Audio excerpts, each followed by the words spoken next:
His breathing rate increases as his leg muscles demand more oxygen to burn more fuel. Let's zoom down to where this fuel is burned, our cells. Here, the blood vessel on the left delivers fuel and oxygen to a single muscle cell. In cellular respiration, energy in fuel is converted to ATP, shown here as starbursts. Most ATP is made in the cell's mitochondria. ATP powers the work of the cell, such as contraction. Let's take a closer look at how ATP is produced from a molecule of glucose, our fuel.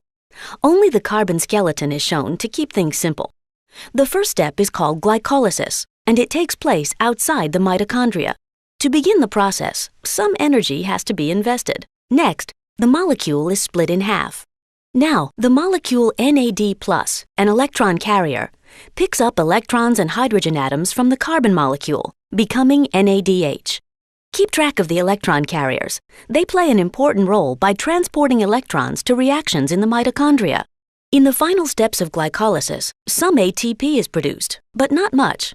For every glucose molecule, only 2 net ATPs are produced outside the mitochondrion.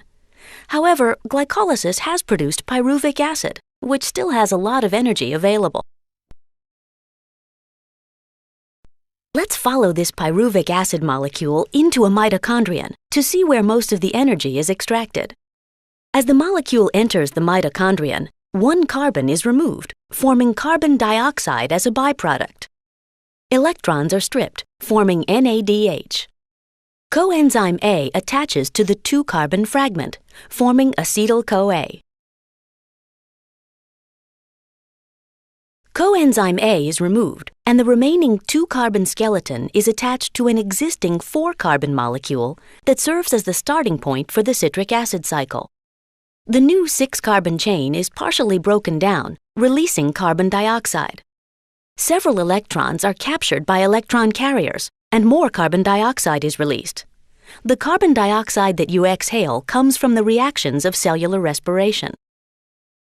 2 ATPs are produced by the citric acid cycle for each molecule of glucose.